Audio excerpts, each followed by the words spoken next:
And you're live on YouTube.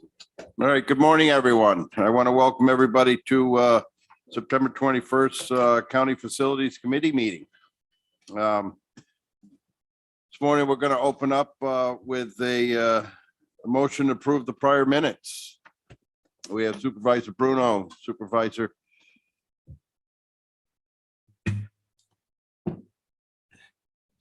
Wild. Just wanted to see if I could catch him there, but he's doing good. It looks like he came in with cake this morning, the way he was carrying everything. So I have a first and a second. Everybody in favor? Aye. Opposed? So moved. Okay, this morning we're going to start off with weights and measures, the agenda. We have Jeff Waddell with us today. He's going to stand up to the podium for the first time. So please, everyone, don't make him nervous.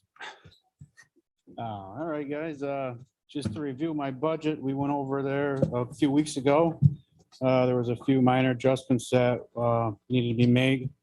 Made those with the revenue. We went from usually bringing in $5,000 a year. We're going to try to start to bring in $10,000 a year. And the other was in the insurance and liability. It was at $850. I moved it down to $800. Everything else has stayed the same. That's about it. Is there any questions on Jeff's heavy duty budget? Jeff, I want to thank you. It really was kind of like the first full year on your own there. I mean, last year you stepped in and it wasn't a partial and really just pulling together. I know we've talked about other things, but right now we'll just stick with the budgets. Does anybody have any questions on the budget? No. All right, so I'll need a motion to approve. I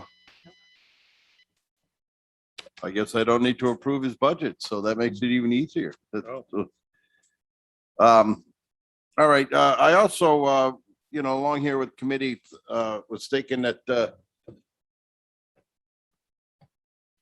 last time I mentioned or over the budget and when we were doing review is talking about possibly increasing the fees slightly, bring them up with the average with the state and that, because I talked about maybe adding a budget item for, future equipment as things, as the ages change and things become easier to do. But as Mr. Waddell has told me that it's pretty much the same old stuff that they come out with. I mean, really nothing. What we have a future is coming up with the electric monitoring for the charging stations. That's something that we're going to have to look into. So really just a discussion item, or we can keep this on a referral, but looking into raising the fees there so we can have that for the future equipment that we're going to be needed. Mr. Waddell sent me, a list of things and it's not overly pricey, but there are some pieces there that I think in the future that could help you that, do have a price tag to them. So Jeff has sent out, a few things to me and, looking for the average price for the state and that. And we're really on the lower side. Yes, Supervisor Bruno. Thank you, Mr. Chairman. Are you talking about raising all fees across the board or just certain fees? I think it would just be inspection fees. Right now, we charge $5 per whatever scale we test or gas pump we test. $5 is the minimum fee. The state allows for $20 as a maximum fee. It per sounds scale. pretty cheap. So yeah, if we raise it to 20, it would bring in quite a bit more. But that would also probably make a couple smaller mom and pop shops. Yeah, I don't know Not so that I happy. raise it that drastically. all Right. at once, but I'm not saying going to the top of $5. I figure if we moved it up to $10, you're in the middle. The cost of everything goes up and it does cost, the county quite a minute. You can, see from Jeff's budget there that, it does, it is pretty hard. $5. But, you know, it's something that we could talk to if that's all right. We can, I can work on that. We'll keep this on the, would it be a referral or discussion? We discussed it. A pending item? Okay. Is, all right to put that on a pending item so we can, and I'll work with Jeff with coming up. Yes, Supervisor Wild. Mr. Chairman, just a quick question. How often do we do inspections? Well, I inspect. it's a full-time job. Right.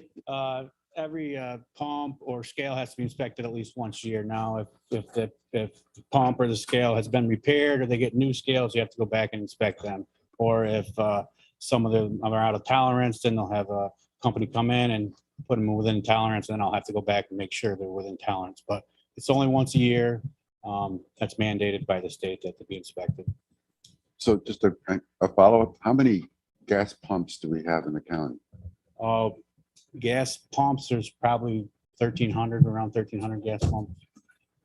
Scales, probably right around the same. I think it's around 3,500 total pumps and scales. Yeah, my sense is once a year, increasing it to $10 would not be an issue at all. Well, thank you. Yeah, I didn't think so. And if you think about it, so the ones that don't know, you know, every time you're standing at the pump, it's that little blue sticker on there. That's what that Jeff puts on. The scales at the supermarkets, the scales at the doctor's office. I've seen them on that because I always thought they lied because they always made a difference to the ones from my house to there, but that's okay. But I guess you've verified them, so they're good. This year, actually. So I mean, it you know, there's also price checking now. You know, nowadays with everything, there's no price tags and everything. You all look at a tag on the shelf, and then you know you put in. There's no sticker on them anymore. So you know, when Mr. Waddell has you know, his little downtime, or you know, he goes around and scans things on the shelf to make sure that the prices line up. So he keeps quite busy. So, you know, a lot of times I'll swing by him in the offices and he's not there, but yes, Supervisor Bruno. Speaking of checking and whatnot, do you get many complaints, or do people come to you if they say, hey, I think this store or this gas pump or whatever is inaccurate and I feel like I'm getting. I don't get a lot of complaints. Recently, I've gotten a couple about gas stations, and I'll go out and have to investigate and get receipts and try to come down to a conclusion of, you know, who's in the wrong. Sometimes it's just his word against his word, or her word against her word. But yeah, I get complaints. Not a lot. I have once in a while. Thank you. If you ask him another question, I said, how many times do you find that a pump is off? And his answer, well, you can answer it. It's Yeah. whose favor is it usually in? They usually go into the customer's favor, where they give them a little extra gas. Now, it's not a lot, but after a while, over time, the pumps kind of wear out and they let a little more gas through. But you know, usually they run in the customer's favor. But there's tolerances, and they're usually within tolerance. So. Thank you. Yes, Supervisor Garrity. Check. Do you have to check every pump? Don't you have to measure the gallon? Yeah, it's a 5-gallon test we do on every pump. So like your 87 pumps, a separate pump than your 93. The 89 is blended. So yeah, we check every pump that's at the station with a 5-gallon test. We do the 87, the 89, and the 93. And for every pump, we do that. It takes probably 4 hours for a smaller gas station, you know, to do a complete test. Yeah. For $5 a pump, 4 hours. Yeah. So, Oh, there's also, you know, recently 10 TP campsite up in Chestertown. They have one scale, propane scale, and you know, drive all the way up there just to inspect the propane scale, you know, and charge them $5 is not worth it. I'm using a lot more in gasoline just to go all the way up there.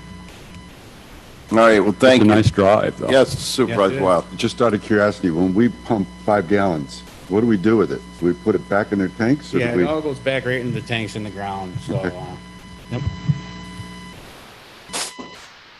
That's good. Yeah, I was always thinking that he'd just top off his truck every time. So that's why it's always full. No, but no, it goes back in the ground, which It's not our gas. All right, so, I think we've been through everything. Anybody else, have any discussion for Mr. Waddell? All right, so Jeff, thank you. And we'll, look forward to, do I need to do anything more with him? Okay, I'm done with you. All right. Well, thanks, everybody. Hey, Jeff, thank you and for all you do. And, we'll be in touch, talking about the, coming up with a resolution to change the fees. So thank you very much. All right. Have a good day. All righty. Next, Charlie from, fire prevention.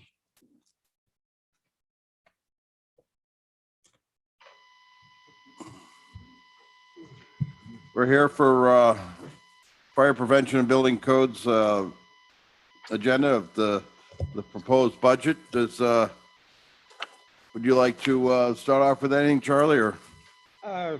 Yeah, sure. Everything's pretty much cut and dried when we went through budget committee. Under request of Supervisor Thomas, we reduced travel and education by 500 back down to 4,100. That was really the only requests that were made.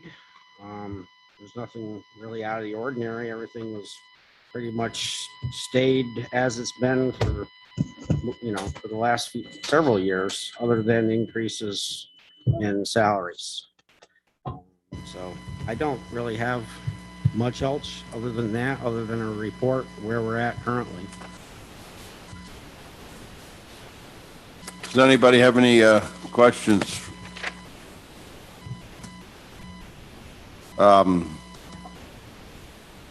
Yes, Charlie came down and, sat with us. We went through his budget. Do you,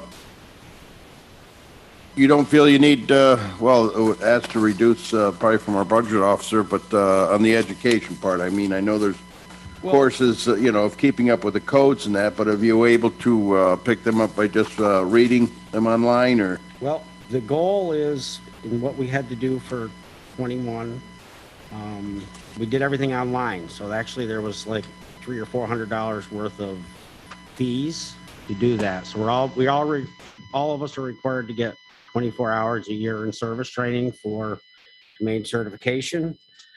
The goal here really is to, if they're going to offer it online, to continue online. So there is no fees. The last time all of us had to go to conferences, it was right around $3,700.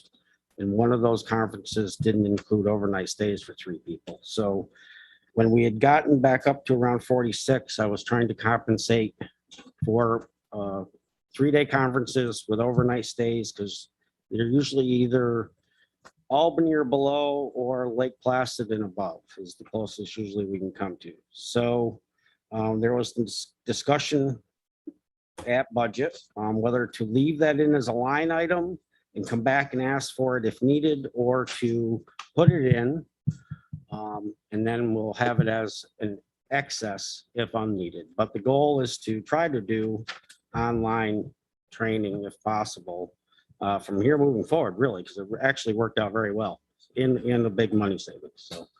Awesome. No, I do agree with that. It's, if we can trade it down, if you do need it, you can always come in and talk to us. We're not bad people and we are quite understanding here. So, but I appreciate all the hard work. Thank you. Does anybody have any other questions? Yes, Supervisor. Wow. Mr. Chairman, briefly on the revenue side, I see it's pretty flat. Have we done anything with considering increasing their fees? That's the last time we reviewed that, which was several years ago now. It was decided by the committee that they did not want to move forward with changing anything. And I have not done so. That was discussed very briefly at budget. And there was no indications that we wanted to move forward with that at this time.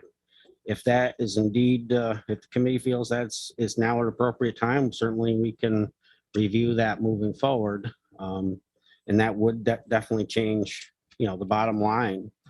But, I had done the research several years ago, And to offset, to come down to a zero was like 168% increase. So if there's somewhere in there that everyone feels we should be, certainly we can take a look at that and adjust things accordingly. But that's kind of where we're at with that. So I think that's goes back to what you guys feel you would like to do in regards to, do you want to increase your fees? Do you want to maintain the same amount? Well, my opinion is really trying to stay within the average of what the other, Glens Falls and Queensbury's charging, to stay in line. So if we can just double check on that and, maybe put that on a discussion item for the future. But if you can get some numbers that we can work on that, and we can, I just know with the price of everything and being in the building trades, it's, is it the best? But we can look into that. Yes, Chairperson Seaver. Thank you, Chairman McGowan. I just, for the purposes of a budget discussion, as I just heard in the last report and then this one, a discussion about increasing fees. And I know this is a very difficult time for our budget officer and our budget team, but it's also a very difficult time for our taxpayers as we are still in a pandemic, recovering from one. And we do have access to funds we've never had before at a local level through the ARP dollars. And I just want to highlight that I'm one of 20, but I would very much like to see us be considerate and not raise, not raise these fees, particularly at a time when our community is struggling. So to the extent that we can, take advantage of these different types of federal funds, be sensitive to the budget, but also do that homework that you're suggesting, Supervisor McGowan, in terms of looking at other counties and municipalities and what they're charging, but to think long and hard before we start increasing these types of fees to our community members. I want to thank you. That is a really good point. And I always have our constituents in mind in doing so. As being, government, as you know, it really takes a long time to do anything. I'm just trying to prepare to see if we're, how we're doing, how we compare to other people. And it's, we don't have to move them, but I will definitely take that in consideration, and thank you for your compassion. Yes, Supervisor Hogan. Thank you, Chairman. I just want to throw another thought on the pile here. Charles's department has never been busier, and we all appreciate the hard work that they're doing and the extra hours that I'm sure they have to put in. However, yesterday we heard a lengthy report from Jim Siplon on the problems with housing in this county. I think that we need to be very careful not to disincentivize building of any type of housing at this point. An increase in fees might do exactly that. Well, I thank you for those sentiments too, and we'll definitely keep that in mind. Like I said, I'm when I talk about increasing the fees and stuff, they're minimal fees. The cost of everything goes up every year, and as any builder knows right now, just the cost of materials. I mean, at the beginning of the pandemic, I had, someone came to me, my builder just said that, he needs an extra $5,000 because the price of fees to build a house. I said, pay it. That's nothing. And then it got worse from there. So, but these are moderate, fees, and we will definitely keep this in, the heart of our constituents to this matter to the heart of the constituents to make sure that we're fair and equal. Yes, Supervisor Well. Just for clarity, thank you, Mr. Chairman, on increasing fees. This department runs a negative balance of around $350,000, $340,000. That deficit is shared by every individual in the county, right? Everyone has to pay for that. And if you're building a house, if you're adding something to that, I think nominal fees going to those individuals who are using the service is appropriate. And I don't think it's quite fair that myself And I just paid significant fees to the town of Queensbury for my structure a couple of years ago. You know, you just understand that's part of the process of doing business. But I'm not thrilled about having to support everyone else who's building through this. And I think we think about our constituents, I think they would think the same, that it's fair that whoever's incurring the services, especially for building, should be able to absorb more of those costs instead of passing it on to every citizen in Warren County. Thank you. We'll keep that in mind. So, yes, Supervisor Bruno. Thank you, Mr. Chairman. I agree with Supervisor Wild. You're going to pay it here or there, pay me now, pay me later kind of thing. So I agree with that. If you're going to have a deficit, that's going to come out of the pocket for every citizen in Warren County. But that's what I'd like to ask, just for my own understanding, assessments. Could you give me a brief explanation of those? Specifically, you know, what is the administrative payroll base and the claims allocation? Where are you? Where are you? This is the last page. I think Oh, that's- assessments? Okay. Oh, that's workman's comp. isn't it? That's workers' comp. So, yeah, okay, but what, in other words, Glens Falls, this assessment here, that's paid by the city, $49,000. Is that, We only deal with the one line under building codes, oh, okay, okay? all right, Every didn't department is understand on that sheet assessment at bill. all. Maybe that's, That answer your question? yeah, First one, way up. Does anybody else have any more questions? thank you. Yes, Supervisor Lake. Thank you, Mr. Chairman. I do agree with you on the direction for building codes. Just keep an eye on what's out there, what other people are charging. To do any building, it is a whole process. Dan's been on the Glens Falls Planning Board there for years. He sees applicants come through and what they need to do to be able to get as far as getting a building permit. Same thing in the town of Chester as well. And our function is to be able to make sure that we have orderly development that's safe and habitable. And that's our obligation for the health, safety, and welfare of the people of the county. So even though the county has to put in about $340,438 this year for the building codes, that's part of what we do. It's the cost of doing business as a government, as a regulatory agency. We pick up some of that, spread it out, because anybody has the ability to come in and apply to the building code. It's not restricted just to one person or another. So it's available to all. So your idea is good. I think I'd stick with that course. Thanks. Thank But I'm you. not on your committee. Yes, Supervisor Garrity. I was just gonna say, if there's a non-recurring expense that you may be able to fund somewhere in his budget, maybe then you could look at those Affordable Care Act funds. But for recurring expenses, it really doesn't make sense because you do it this year and then next year you gotta lay it on to the taxpayers. And building codes is exactly what Supervisor Leggett said about people having structures built safely. If you didn't have building codes, everything would go up, and then you would pay more later on. So True. I know it's tough, and we've I'll get you. discussed this numerous times about not raising fees, and it's 22. Well, I agree. Yes, Mr. Moore. Just to finish up on Supervisor Bruno's question, that last page in the packet is really background information for how one of the budget items within his budget is derived.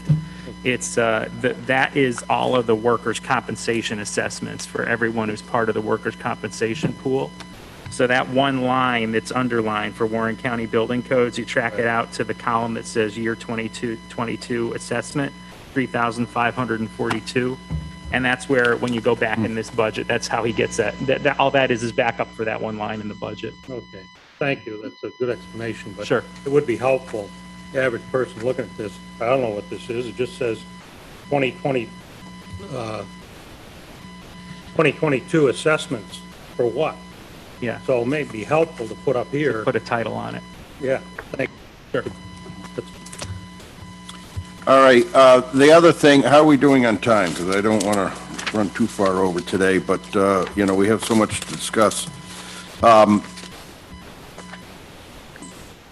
Like George, what we talked about before is, since Charlie's up here, is working with the towns to be able to, when we issue a temporary building permit and stuff like that, you know, there seems to be an issue. I know we've brought it up, and I want to keep this on discussion, but, you know, Charlie issues a building permit based on the codes of New York State. Is if they meet all the codes in his code book, he can enter or issue a temporary or a CO. The problem is that the towns and the villages and that have to, they do the stormwater in that. And so what seems to be happening is from what I've heard, you know, especially from Lake George, is once that's issued, how do they get their stormwater and that satisfied? So we've brought it up at the last committee meeting of how to do this and working, and I know it brought up a conflict, and so we've had a month to think about it. You know, I was thinking just changing the code that you have to have sign off from both places. This way, if he issues a, Charlie at one time didn't issue it because that, and it turned around and ended up biting us, didn't it, Charlie? Yes, yeah, there was some determination, and you're gonna go back probably 10 years ago, that we didn't have grounds to withhold a CO because of a local law in any given town under a zoning law. And that was determined by Martin Afferdew, who was the county attorney at that. In that instance, we ended up just writing a full CO on it. Since that whole discussion, there's not really been any more that I've heard. So I know we just had to work with the town of Warrensburg on a situation they had there that all went through the county attorney's office and is still current being looked at. So there's always some form of back and forth between this department and any given town, but it all comes down to what we can use out of our local laws and Title 19 in the state code to enforce building codes, not zoning regulations. So my whole idea was just to combine it where we make it a law and wording, and I'm not sure how to do that, but that the town has to sign off on the CO2 or a temporary CO. So that means that applicant has met all the needs of the town with their stormwater and that. And then this way, it doesn't put all the weight on our buildings department, who just does the codes for the building. Does everybody understand that?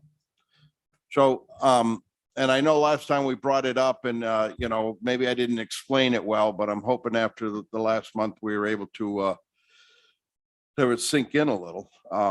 Is this something that this committee would like to move forward in helping the towns? I know, like Craig and Kevin, I mean, this would help your town in being able to make sure that everybody fulfills the requirements before CO is issued.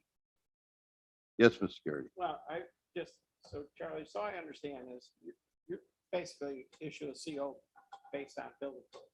Building codes only, You may not yes. worry about whether the bushes are planted and I read the information.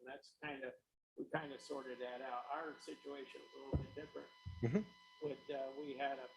We thought a house was being converted illegally into something else. So we took it to Charlie, and then he actually got it straightened out through the county attorney's office. And they seemed to agree, but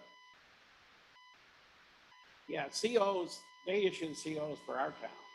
Mhm. But I think the situation there was that the way I read that information is the home rule didn't think the CO should have been issued. It may not have been a building codes issue, but it was a code issue for them. So I think you're right, if you get both of them, but there again, can Charlie hold up a CO based on the building code aspect because the town doesn't like it because a static or, as you say, drainage issue? I don't know. He would be the building codes.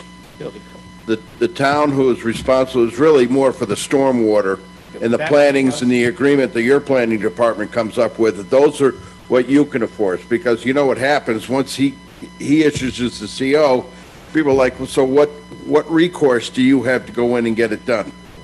And that's, it sounds like the problem that we're having up in, Lake George, and people kind of push along the stormwater. Well, what's the most important? If the house is not going to fall down, it's the stormwater and keeping that water on that property. And it, to me, it's a simple thing. It's just rewording it where you need a sign off from the town or the village to go along with this. So it's a joint effort, and it doesn't come on the building department because Charlie's fulfilled his requirements for the code. Now the town says, I want these, what we asked for to be completed. And then otherwise it falls on Charlie and he doesn't have any recourse because he's just codes. Supervisor Leggett, did you, being Chester, I know you use the services too. Well, we find as the holdup is the coordination between the building side of things, and Charlie's office does what they are set out to do, and that is standalone.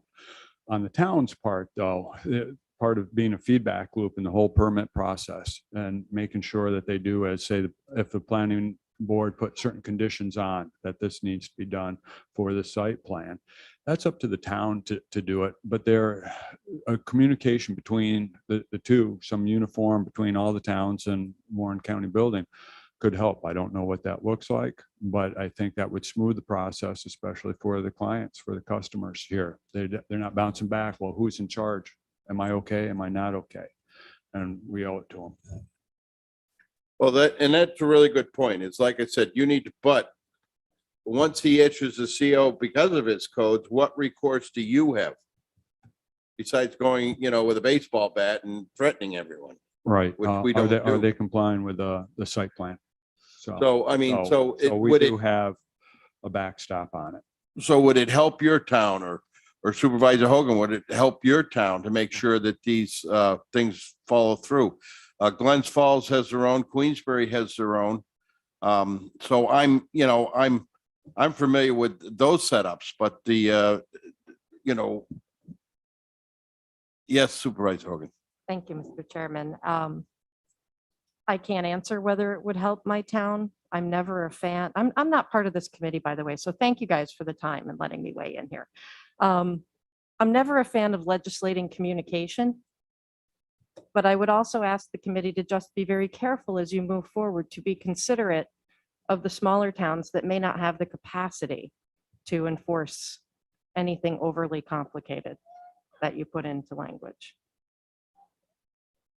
Well, thank you. And I will let you know too, that there is no I in team. So thank you very much. It's not that this isn't to me, it's not too complicated. It's just adding some verbiage in the law that gives the towns and the villages the opportunity to release a CO to make sure that all their codes and regulations that they have put through are followed through. And that's the whole point of permitting, to make sure everything is done correctly and it's done to code, and it's done to, to protect the environment. So yes, Supervisor Bruno. Thank you, Mr. Chairman. So my understanding is that your responsibility is New York State Building Code. That's it. So if you sign off, or if you have an issue, then that's clearly spelled out. You give that to the municipality, town, village, what have you. Then it's up to them to enforce any site issues, architectural, the exterior of the building, site lighting, stormwater management, all that stuff. How they do that is up to them. But his responsibility is just New York State Building Code, basically the interior of the structure. And if he's okay with that or not, it's spelled out, and that his responsibility or the county ends there. Well, thank you, Supervisor Bruno. That's a very good thought. So, in the wording of the law, once it's met the building codes, he could sign off building codes and hand it to the town. The town is the issuance. So the town needs to issue that CO. He has issued, oh, no, I have a shake over there. It's a no, no, no. I don't think we could hand the town a CO that we're signing. That would have to go directly to the applicant on the permit. We wouldn't be able to hand that off onto the town and then, so they could use it as leverage because they don't have any jurisdiction to be able to use it as leverage. Only we have the jurisdiction. All the towns that we represent have opted out of the codes program. They opted out to the county. So Okay. we are the final word when it comes to the actual state code. Okay.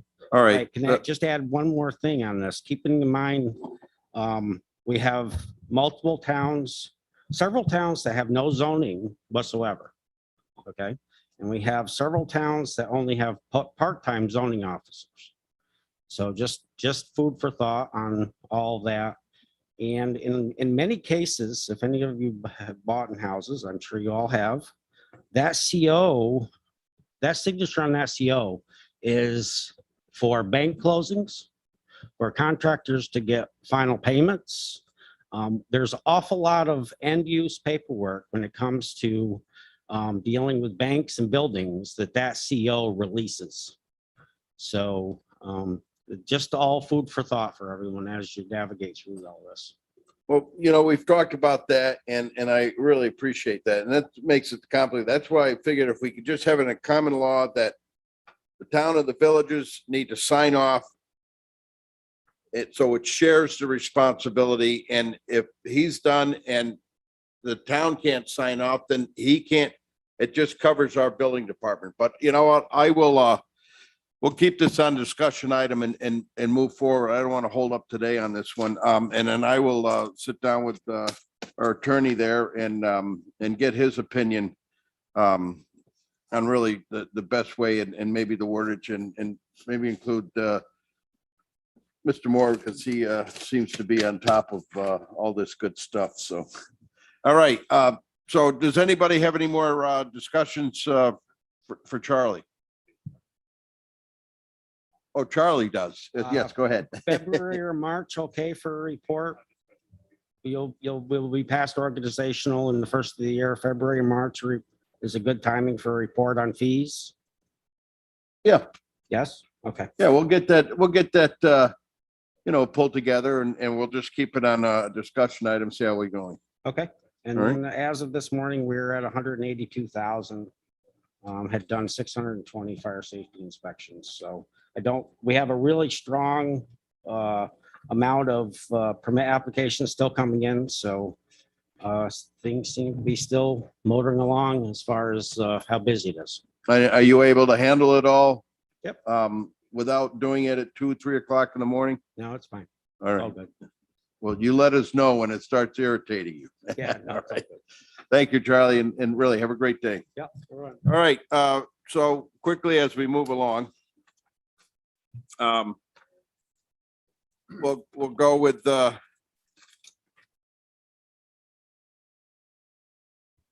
building and grounds, or do you want to, Kevin? How do you how the importance of your guy who does We can start with buildings and grounds. And I'll turn it over to Scott if the chairman allows that.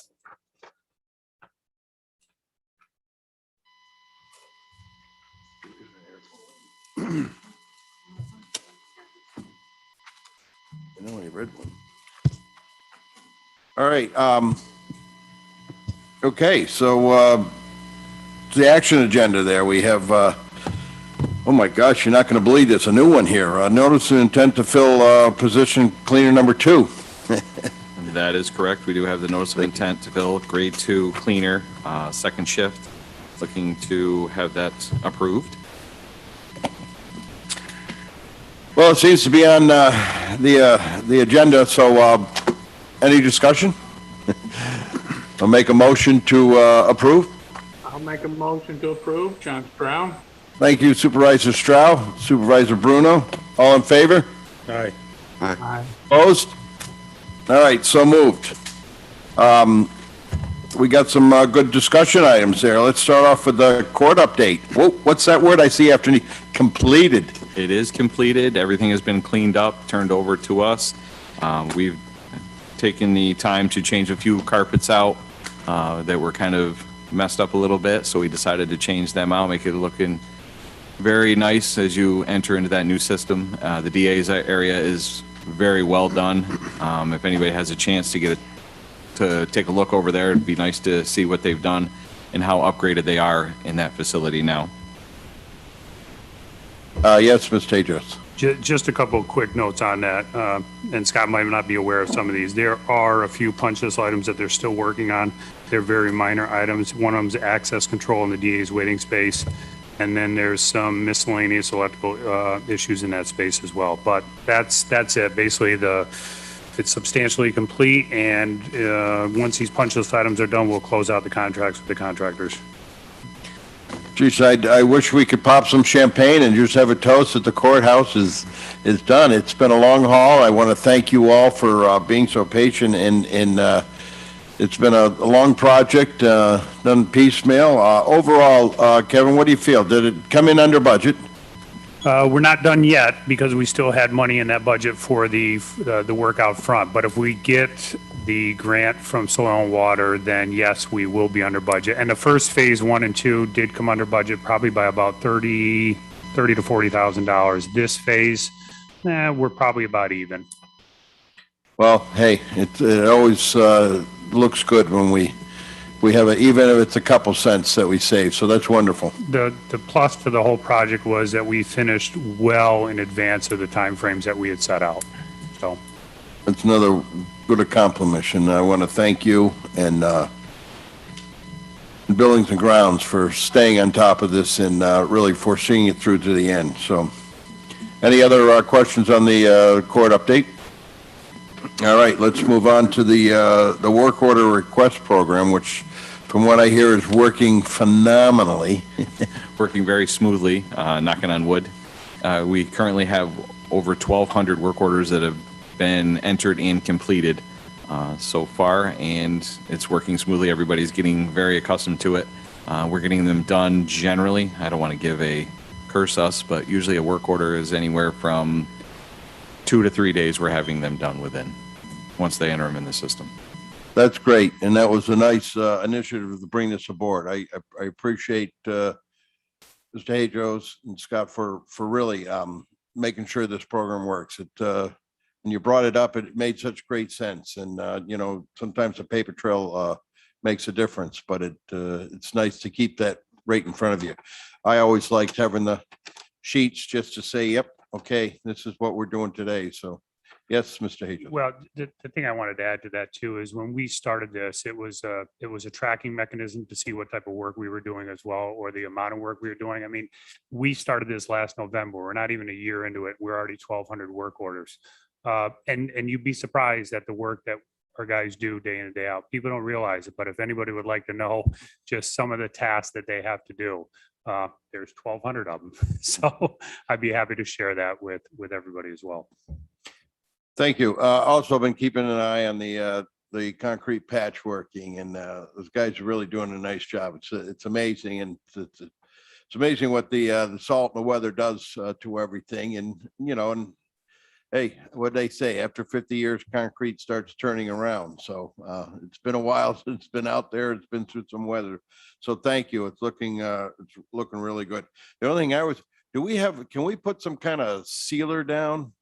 We have that super sealer that we use on our bridges and that. I mean, can we spray our concrete before winter? We do. Okay. We do. Yep. We don't typically spray all the sidewalks, and this year we're actually probably gonna limit the use of salt on a lot of the sidewalks as well, and probably start using some of the brine. Great But idea. we do, any of the new concrete that they put down, they do seal.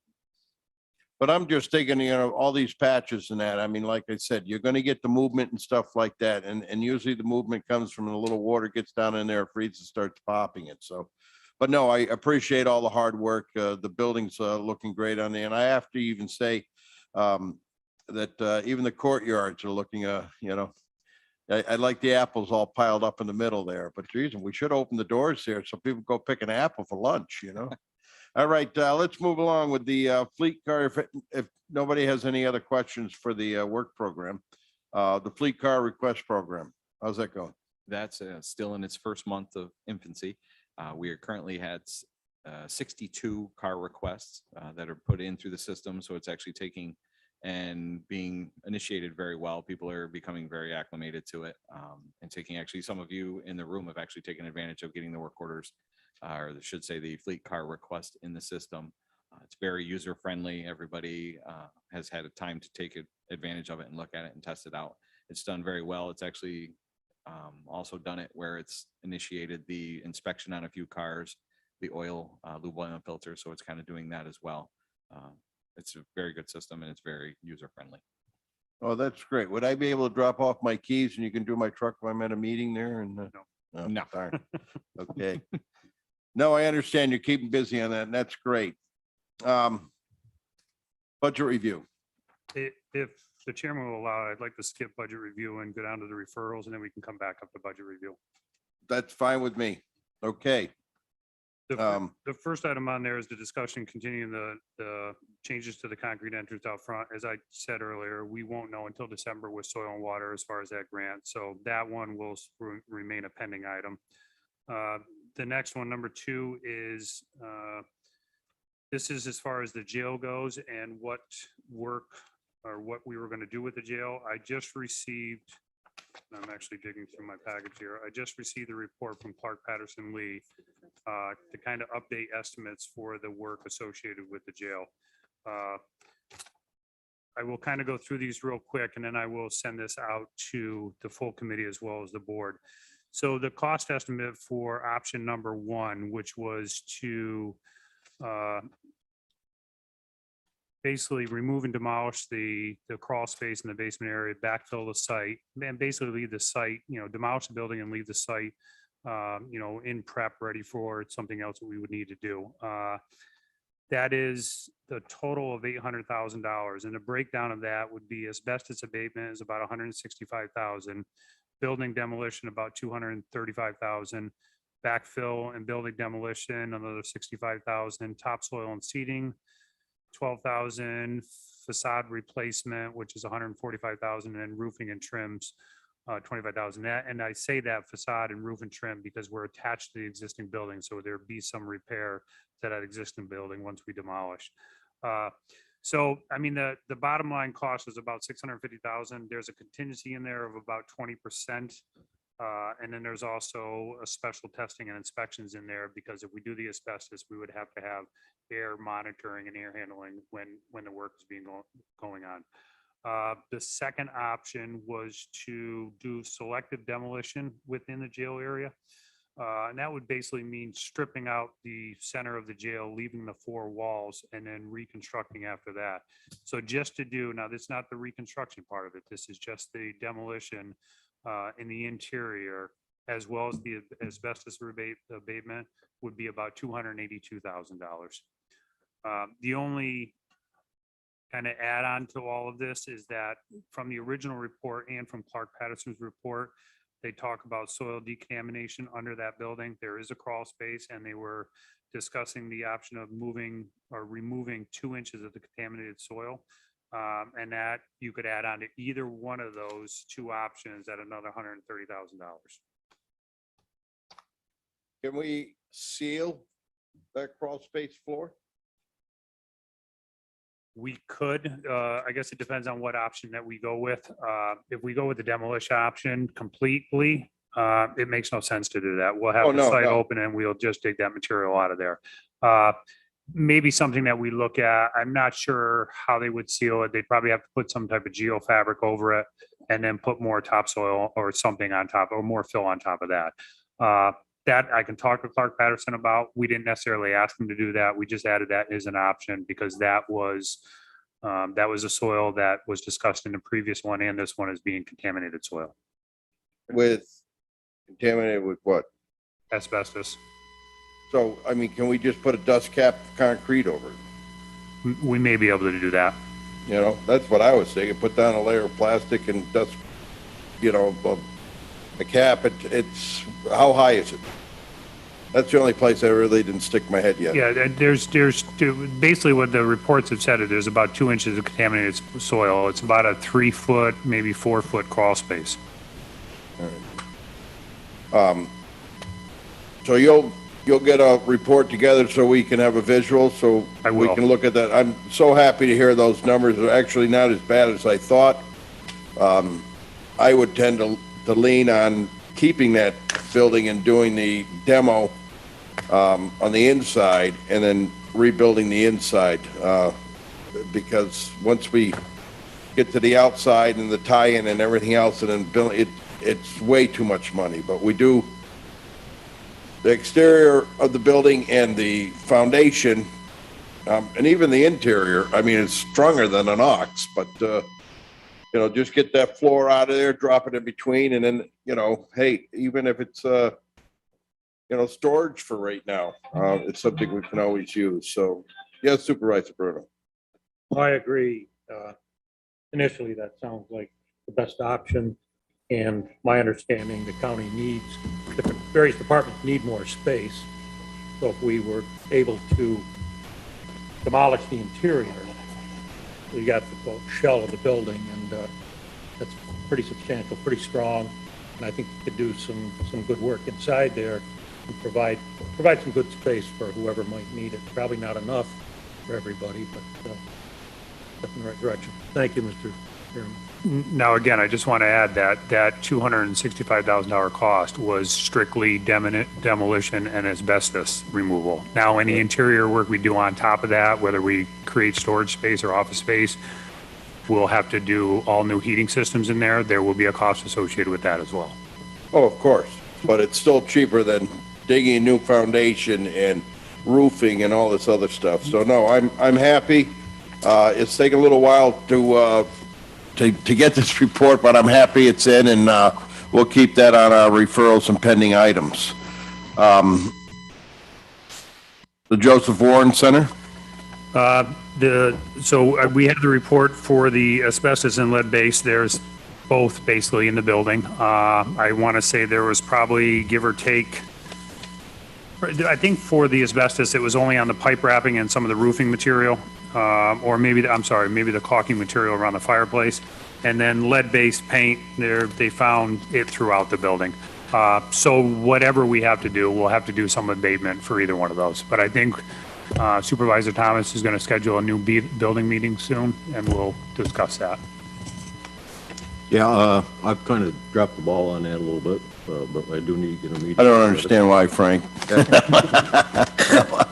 No, I appreciate it, Frank, and hey, no, when you're comfortable, I know this is your time, so all the time you need, this is important for you, and we'll move forward. We have an architect with, I think, LaBelle Architects, and he's willing to help us out as far as the changes to the buildings. Well, that's great. All right, so we'll keep that on and moving forward, and Frank, when you're done with the budgeting and you feel comfortable, we'll fire that back up a little stronger. Yes, Supervisor Thing Gary. is, it's this renovation to the jail, that's a one-time, non-reoccurring expense. Could you use CARES Act money to do that work? I think you could probably classify it as general government. I would have to, actually, I'd have to research that. Well, we'll put that on our, on your pending list. I mean, It would be it's not nice. something you're gonna do every year, so if you do it once, you've settled it. And then you could repurpose the building, isn't that what you wanna do? Right, Repurpose the interior? correct. Yeah, I think if we were to do it under general government, it would have to be done that way, so that it is for a governmental purpose. It's just knocking a building down and having a parking lot. Well, no, I say, you know, that's why I kind of like to tear it down on the inside and build it because we're calling for a need. We're renting space, you know, for Marcy, you know, Marcy's crew. And so now they're split and, you know, like I said, we need storage. We just found out that we got to keep records for 100 years now. So the paper disintegrates, I guess, so. But all right, that sounds great, and I'll make sure Mr. Moore stays on top of that. And I'm putting it right on my list. I know you will. Sorry, thank you. All right. So, any more questions for Buildings and Grounds? Chairman, I have a question. Yes. Oh, this is Buildings and Grounds. I'm sorry, I have a question about the solar airport project. When it's appropriate. Say that again? Solar for the airport. Yeah, we're moving to the airport now. Okay. All right. Okay, so as Claudia's calling, let's just move right along. Oh, yes, Kevin. I guess I would say to the pleasure of the committee, do you want to do budget for all the facilities at one time, or do you want me to do buildings and grounds first, and then when we do airport next? Oh, that's right. We have to do budget, but you generally like to do it all at one time, but I can do it at one time. what? Is that all right with everybody? We'll just do it at one time? Okay. You got to keep things rolling, Mr. Wild says. All right, so let's move on to airport. All right, requests to increase the capital project rehab taxiway lighting system. Robin? Yes, this is a very exciting project. I've had the privilege of speaking to Mr. Jim King from Baseline King. He's a very knowledgeable individual of almost 30 years of experience in specifically lighting projects at airports. Fun fact, he installed the incandescent lights that we currently have about 10 years ago, so he is familiar with what we have currently at the facility. Just for you guys are aware, LED lights that we're switching over to, they last longer, have longer shelf life, and they use less energy, which is a cost savings for the county. So it's a very exciting project to be pursuing in the near future. It's going to be at a cost of $262,968 FAA funding. We also have the state and local match, which represents the 10 and 90%. I think that may be the most of the ballpark information regarding the increase in capital project, unless I'm missing anything, Kevin?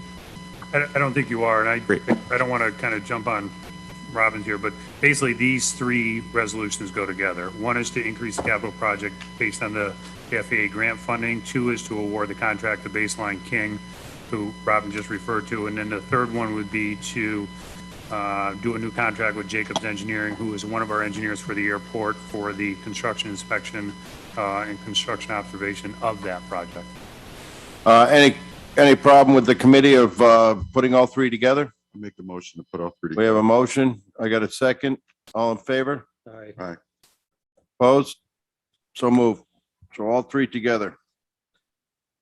I really like the plus on top of the LEDs. They seem to me much brighter. They do, they are. They, especially with conditions. So it really I think would help out and really the energy consumption. And that's how many volts that runs through that?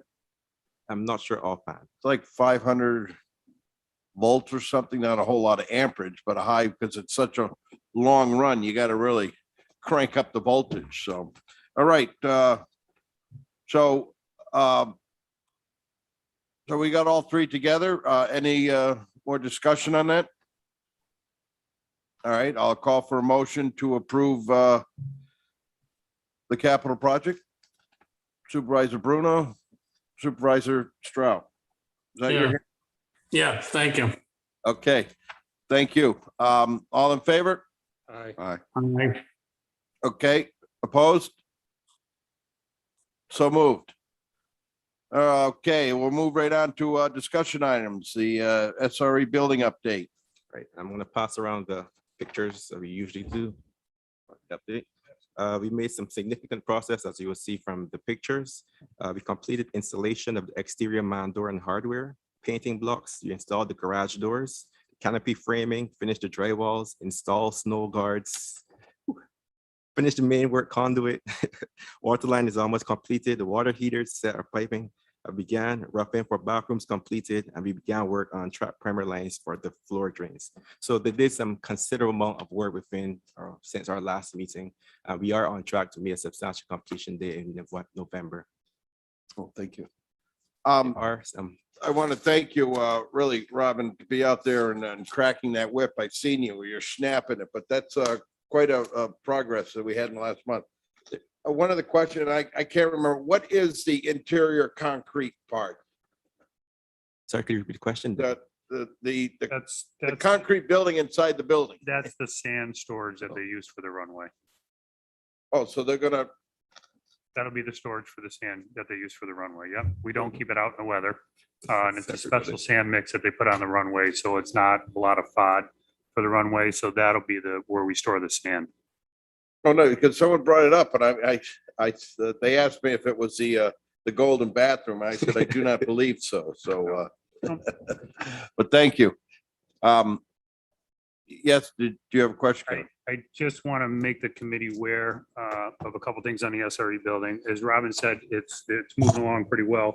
And in November, we should be substantially, if not completely, done with the facility, and they'll be moving their stuff from their old facility into there. One of the things that has come up is the contractor is seeking an escalation on prices of material that they use for this project.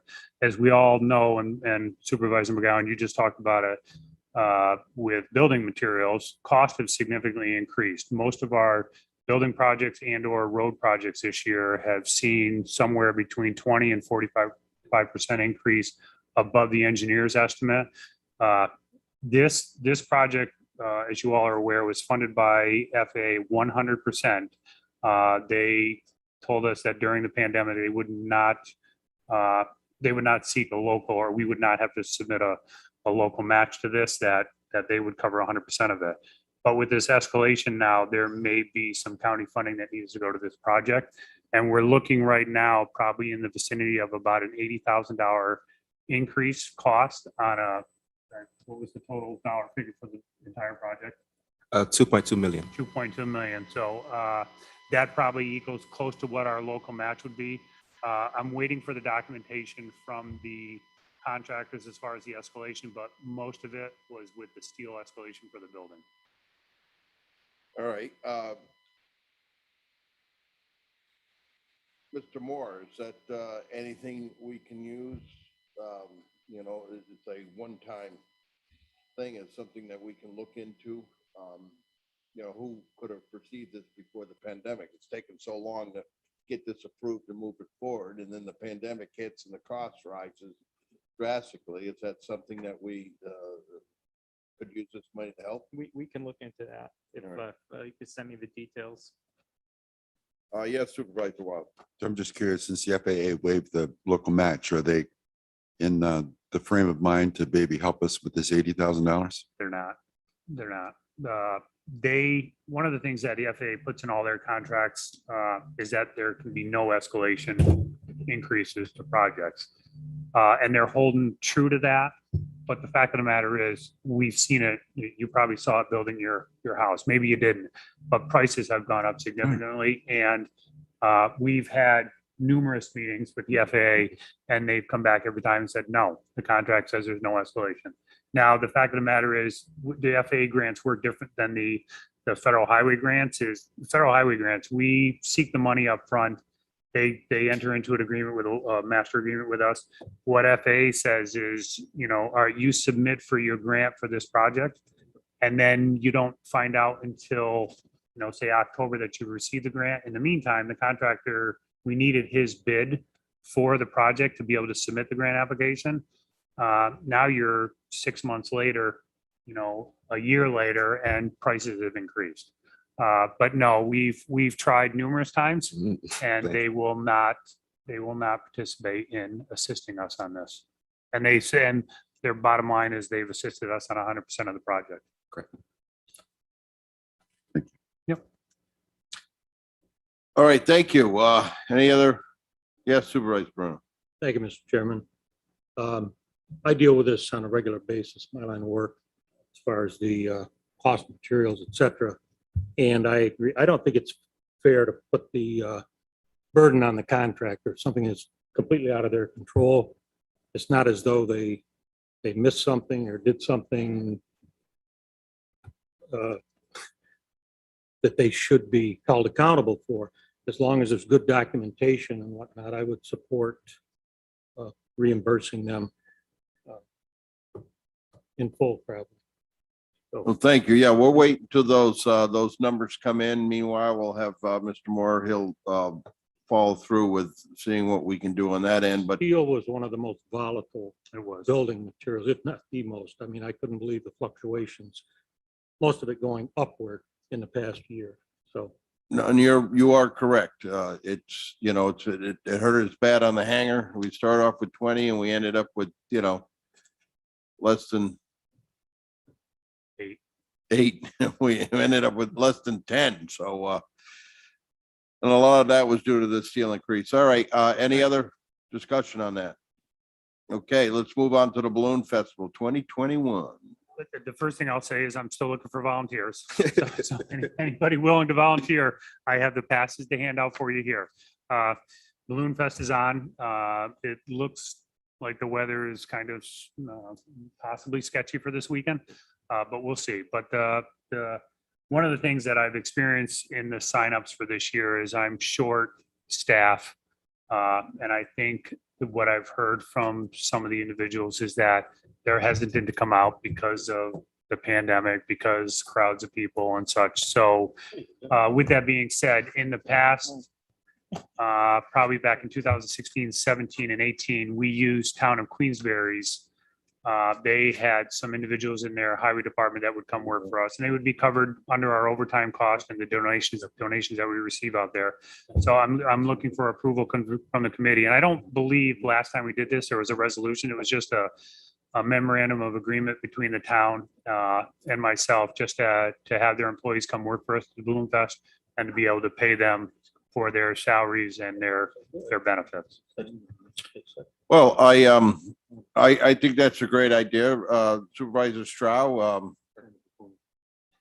we're going to be asking the town for the help. Why can't we reach out to the city of Glens Falls and any of the other surrounding municipalities that all benefit from this coming in? If, you know, anybody wants to help volunteer. I mean, we're not quite sure how it's going to be this year, but I'd hate to be shorthanded.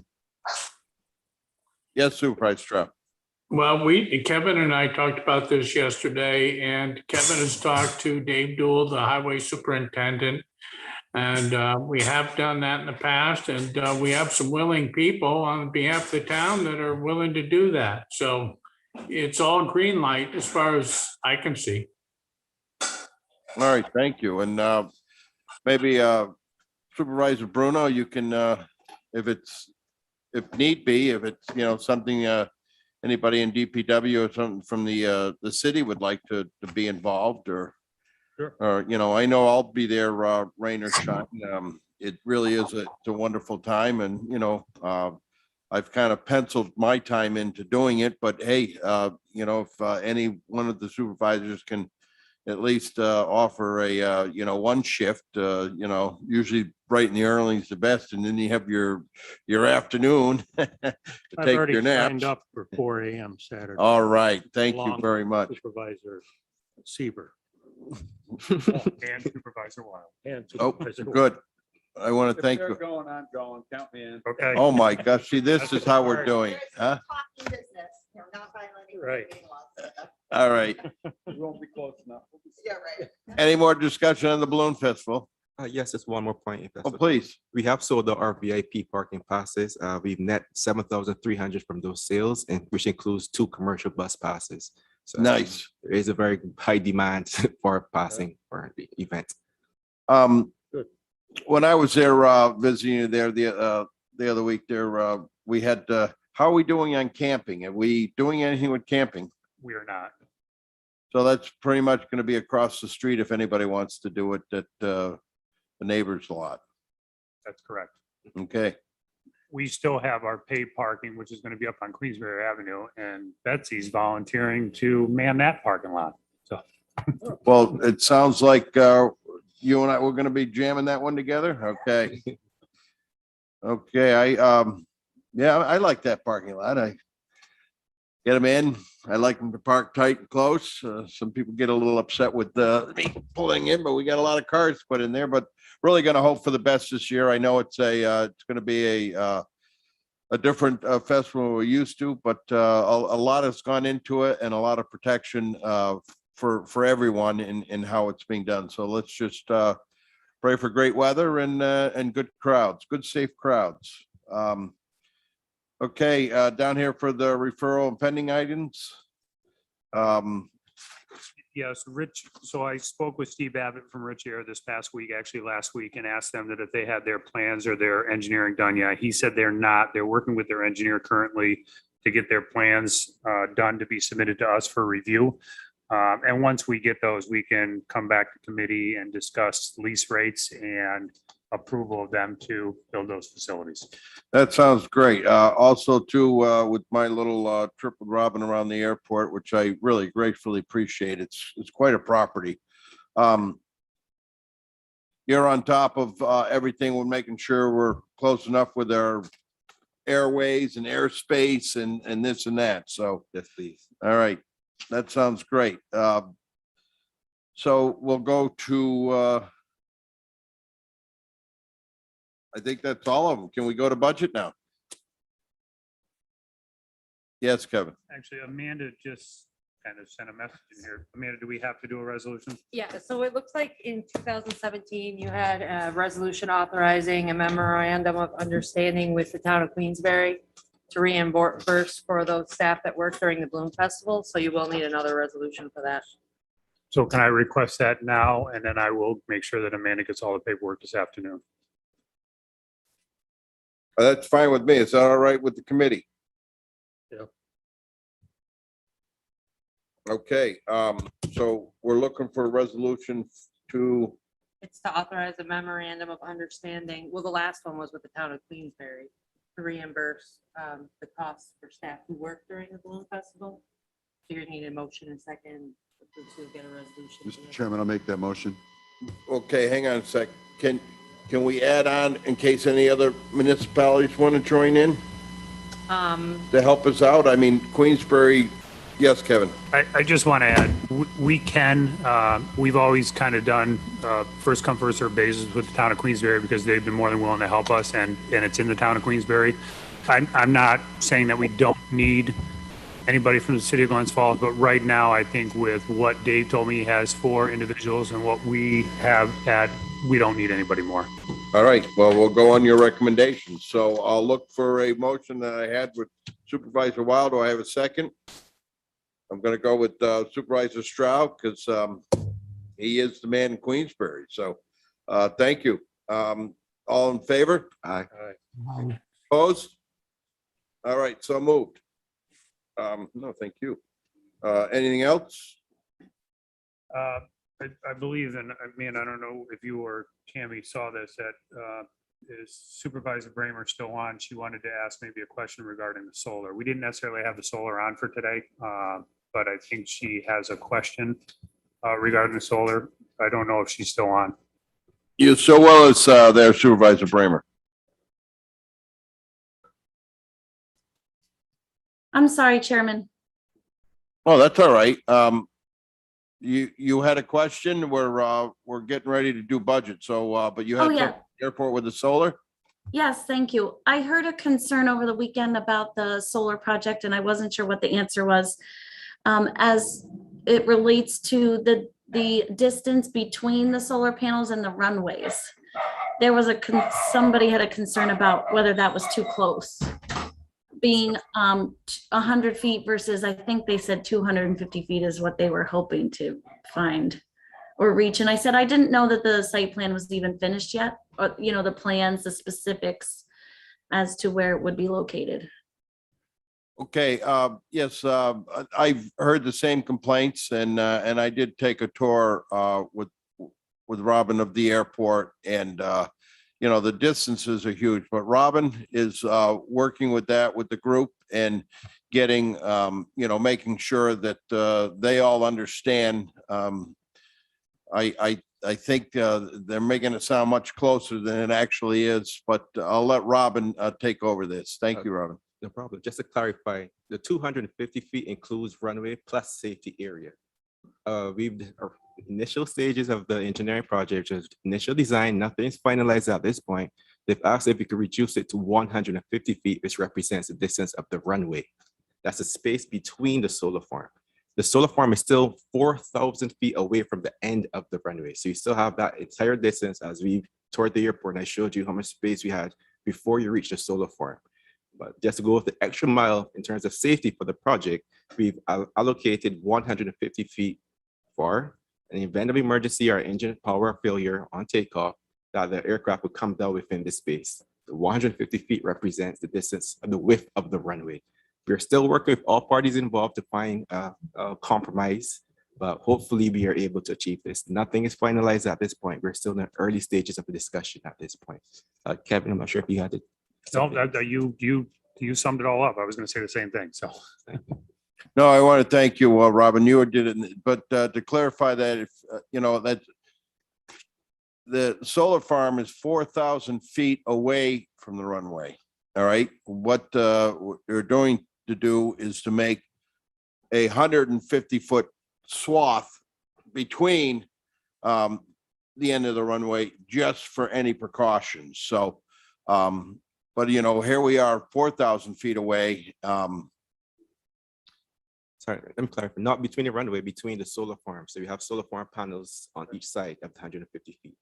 Right, and the width wise, the swath or path, you know, open. So that's what, does that answer any of your concerns, Supervisor Bramer?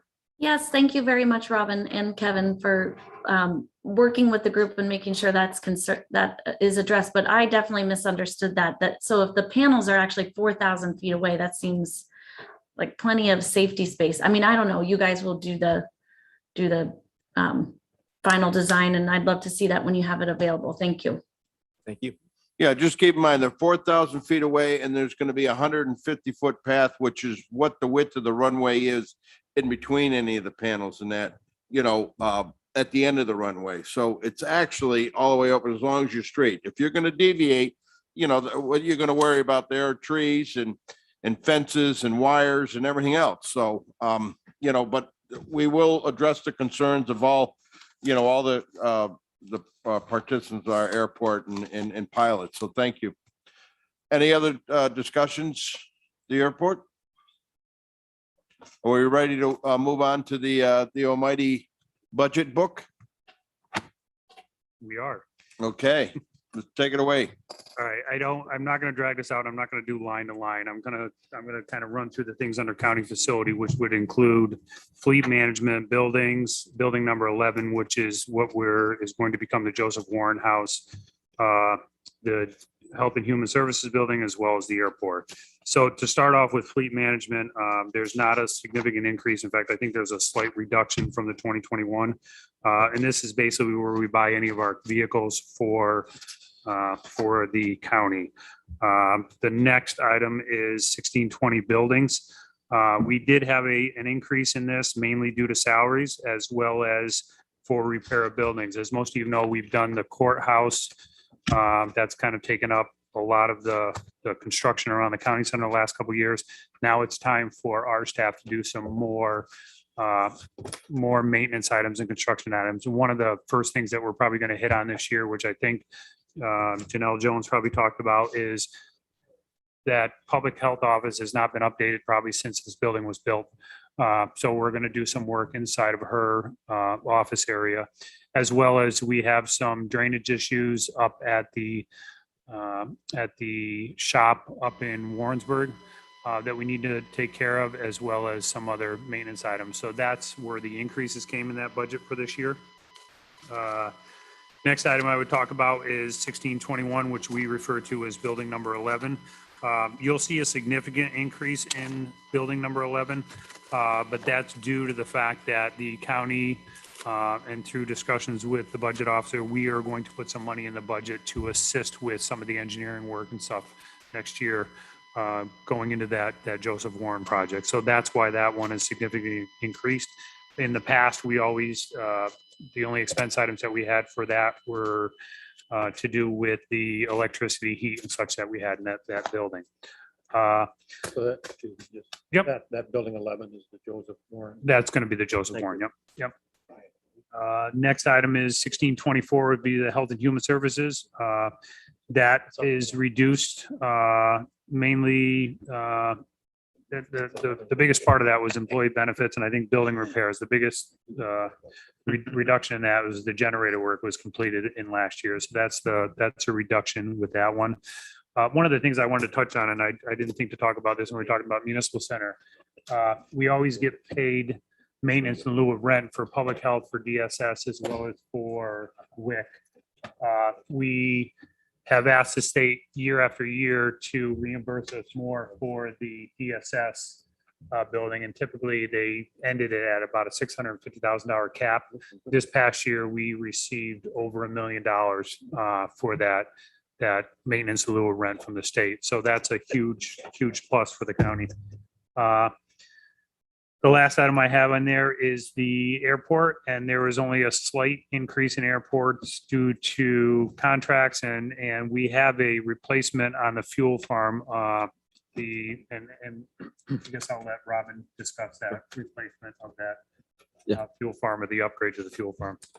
Right, so we currently have a QT Pod M3000. Unfortunately, this product was discontinued back in July, so it's no longer being produced, repaired, or maintained.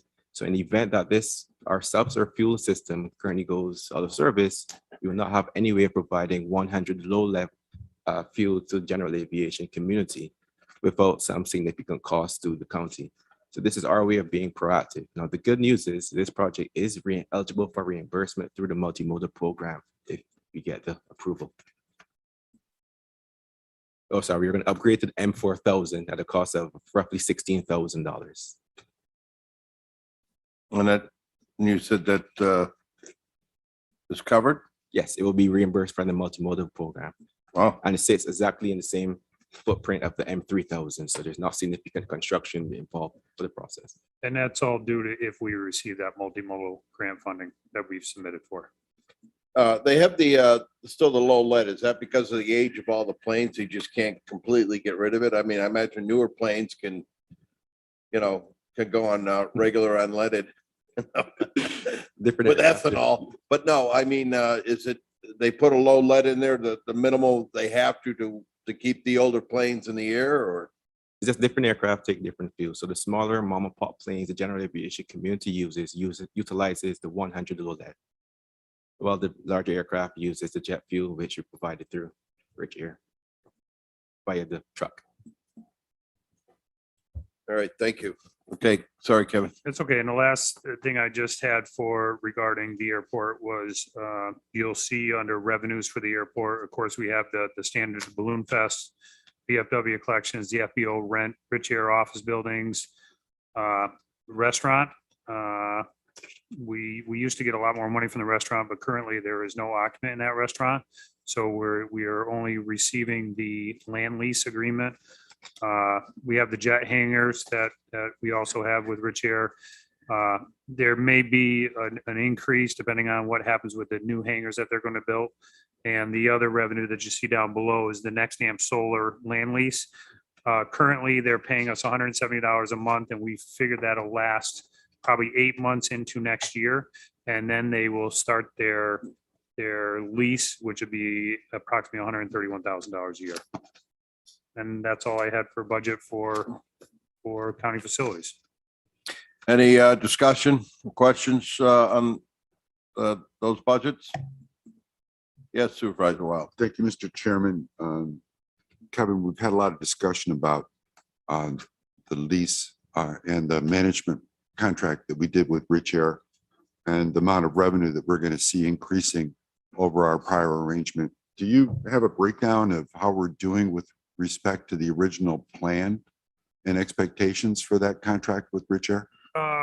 I don't. I can definitely put one together. Just a summary is fine. I think. Yeah, I know that we have definitely seen an increase. Well, at least the first year that we had it, we definitely saw a significant increase in their fuel that we received from them. Over the past couple of years, say with the pandemic last year, I don't know that necessarily we had as much, but we expect to see more. I think when he builds his other two hangars and gets occupants in those, you'll see us another increase in the fuel. Again, we've done better than the last contract. We've also reduced the expenses at the airport as well. We're still a little bit in the red, but I'm thinking with the solar land lease with next amp, that'll make a big difference to us. But yes, we have seen increases, and mainly because of the fuel. Okay, Mr. Chairman, if you don't mind, Kevin, I know we had expectations about what we're going to receive when we first did that contract. So I'd just like to see if you can put the comparison together. Absolutely. Yep. Thank you very much. I can. Yep. Thank you, Mr. Chairman. No worries. All right. I will go one by one on the budget. So let's start off with the approval for the budget for the county airport. Oh, that's right. I'm sorry. We don't need approval. All right. So I'll go to privilege of the floor. Don? Hello, Chairman McGowan. We do not have any comment on YouTube. Okay, thank you very much. So it looks like we've been through everything. If everybody is satisfied and happy, I'll look for. Motion to adjourn. Well, a motion to adjourn is what I was looking for. And Supervisor Stroud, thank you very much for joining us there on Zoom. All right. All in favor?